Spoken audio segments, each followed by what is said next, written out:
Welcome to this episode of DIY3DTech.com. In this episode, we're going to be talking about this mini lathe. And what kind of got me going on this is I'm in the process of rebuilding the shop. More on that in a coming video. However, in the process, I happened to catch this old Tony video where he was talking about how he just purchased this mini lathe out of China, and why you might want a mini lathe too like this. And as I was unpacking this, I really thought this is a good opportunity to kind of start off where I really want to start taking this channel in 2019, more towards the business end, the micro production. So I thought a good opportunity to kind of share with how I made actually quite a bit of money with this little guy here, and how you could too. So now, one of the pieces, I picked this guy up probably about 15 years ago at Harbor Freight. Paid under 400 bucks for it. It is the Metal Gear version, and one of the things I was happy this old Tony kind of at the end was saying go with the Metal Gears, because trust me, I've had different versions of these over time, and I've gotten rid of them because of the plastic gears. Go with the Metal Gears. Well worth it. You'll have a headache without them. With that being said, that public service announcement out of the way, what I want to talk about is the reason I got into this. And this actually was the genesis of me starting this channel, getting into 3D printers, milling machines, CNCs, because many, many moons ago, I used to build as a hobby business, and that's really what I'm kind of talking about here, is starting out, a hobby or a maker business, and either operating it as such or growing it into a bigger full-time business, your choice. But the real genesis here is how you can make money using a piece of equipment like this, and it really is in the workflow, and it's really economical in how you think about it, and that's what I want to share. I'm not going to show you how to work the lathe and stuff like that. There's many good videos out there. What I want to show is how I use this to make money. So now again, going back, I purchased this to build telescope parts for myself. I used to be into astronomy quite heavily, and everything is round in astronomy, so a lot of adapters, a lot of things like that. But this is also one of the first tips why you would want one of these: adapters and bushings. To this very day, I use this guy on a regular basis because most connections are round for whatever you want to make, and if it's round, you need a lathe. And I do adapters and bushings probably one a month. Now, it's not that huge, but when you need an adapter or bushing and you have one of these handy, makes it really nice. Anyways, back to the point of my story, is I started making astronomical cameras way back in the day for personal use and for educational institutions. What I would do is I would buy the raw security cameras in bulk out of China. I would modify the electronics, but I needed a way to connect them to the telescope. And to do that, I had to create different versions of this. And basically, this is a nose piece. Now, this is an aluminum blank I have left laying around that I saved. And remember, this is about 15 years ago I did this. And so the idea is I would produce these, and again, this is a little bit raw, and then attach this to the modified camera with electronics, and then I would sell them. And actually, I did quite well up until the Chinese really got into the astronomical camera business. And like anything else, it's very hard to compete.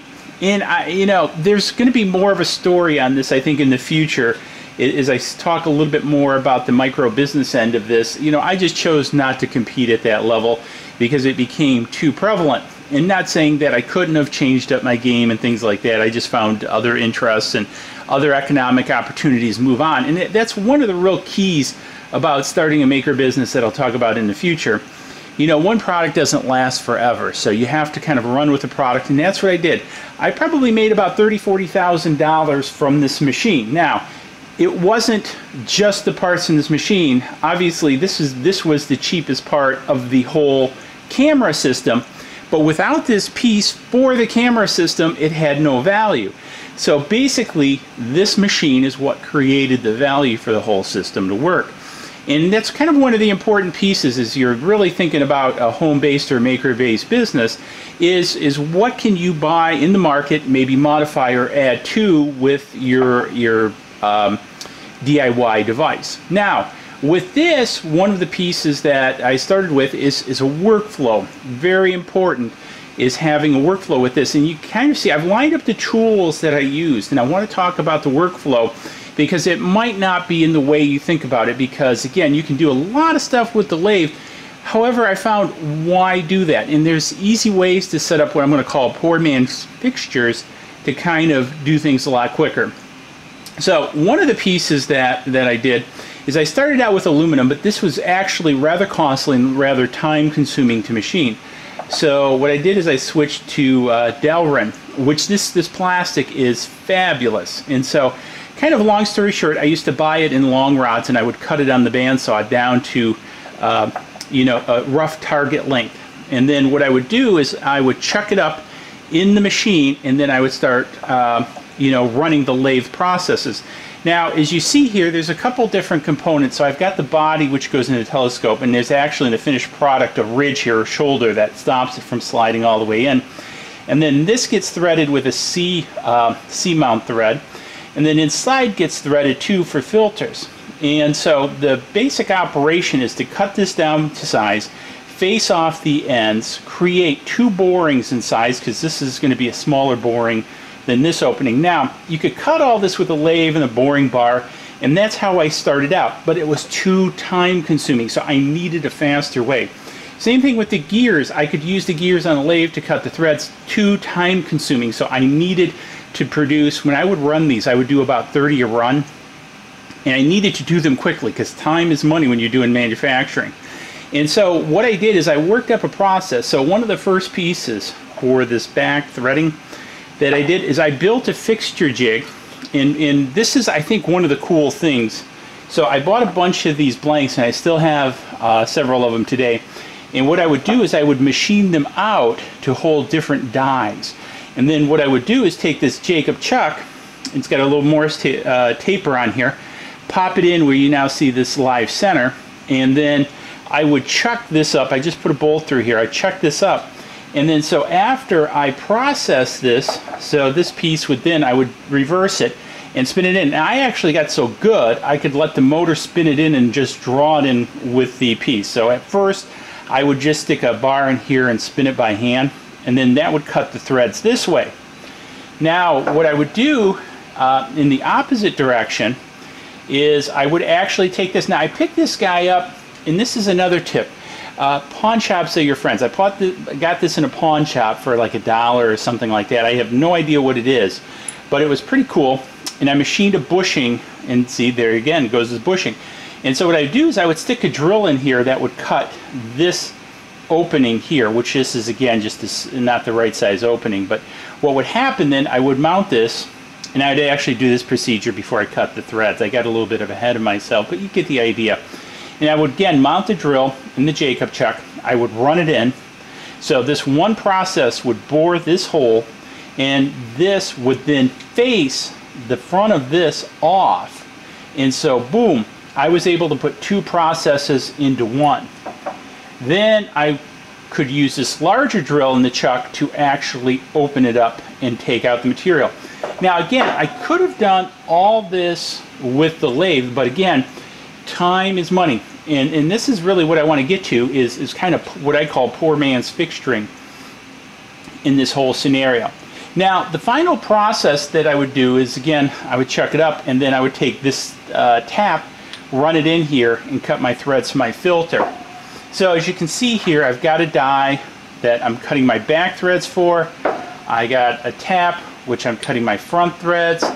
I've got a drill, whatever cutter this happens to be, doing a boring and facing operation. And again, I could repeat this where I could do a part in, roughly maybe 5 minutes. I could whap out a part. I got so good at it. And again, out of this stock. Now, again, the piece is, I bought a number of these blanks because, you know, in the astronomy world, you have 1¼ inch, you have 2 inch, so I actually ended up making different sized versions of these adapters, and also other adapters. So this is the one piece with this lathe that is really kind of cool. Also, one of the things I got a kick out of this old Tony, he was mentioning about putting a drill or a DC motor on this end to run this screw. Now, this is what he was talking about. You can flip this guy up. It's got tension on it right now, but this will disengage this lead screw. which does the gearing and runs the head back and forth. But what I actually did is I put a geared DC motor back here, and I'd actually drilled into this casting, which is a real bite to do by hand, and hand-made a mount to attach to the DC motor. And then what I could do is I could set it up in a poor man's fashion. Now keep in mind, this is long before Arduinos or Raspberry Pis, and so it was all mechanical timing circuit that I would use to cut the shoulders and this back portion out, so I could let it run semi-automatic. Now you couldn't do, it would not work unattended. I did not put limit switches, but the idea was while it was doing these cuts, I could be assembling or doing other pieces while this machine was running. And so this was kind of like, again, poor man's automation, I'll spit it out, along with poor man's fixturing. And again, this worked very well. You know, unfortunately, I didn't save any of the end product. This is like 15 years ago, and I haven't been involved in this in a long time. But I thought this was really a good story because one of the pieces that I'm going to be talking about with 3D printers, CNCs, and lasers is how currently, you know, I'm making money in what I call a hobby or small run manufacturing business, and how you can make money too. Because there's a lot of demand out there for what I'm going to call specialized parts. Because again, where it really makes sense to do volume, you know, the Chinese are into it, etc. But there's a lot of specialty stuff, and I'll talk a little bit more about that in the channel. And this is one of the reasons I think 3D printing has really taken off, is it allows you to do a lot of complex customization. You know, the downfall with additive manufacturing, at least on the low end right now, is obviously the materials. But again, that's improving with material science. But focusing back on this, for the amount of money, and if you shop around, you can get one of these used, you know, real nice, clean setup. You know, again, this was sitting out in my garage for a while. You know, so it has become a little oxidized. I need to kind of clean it up. But this guy is well worth the money. So if you are thinking about a mini lathe, or you know, your maker, this is a worthwhile investment. Now, one of the pieces, I had semi-converted this to CNC, and I stripped all the stuff off of it because I found most of the time when I want to use this, I just need to hurry up and make a bushing like this or something, and going through the whole process of CNCing it is just way too difficult. So with this all being said, hopefully you found this interesting, and if you've got questions about you know, maybe starting a home-based business as far as making goes, etc., please let me know in the comments down below, because what I'm going to do is I'm going to start collecting comments, and then in 2019 I'm going to start doing vlogs based upon this. And again, I'll have a whole setup on, you know, why I'm going this route in a future video. But I just wanted to do this because of the timeliness of this old Tony's video coming out. I thought it was a great video. I thought it was a great point, and I kind of wanted to share my story a little bit about how I made pretty decent money for a hobby business from this device, and how you could too. And that kind of justifies why you might want one of these. So anyways, hopefully you found it interesting. If you did, smash that thumbs up button. I greatly appreciate it. Also, don't forget the swag shop up in the corner. Comment below as always. Let me know about any of your small hobby-based maker ventures down below. I'd be interested to hear about them. Questions too. See you guys in the next video. Cheers. Please click like below and subscribe to the channel.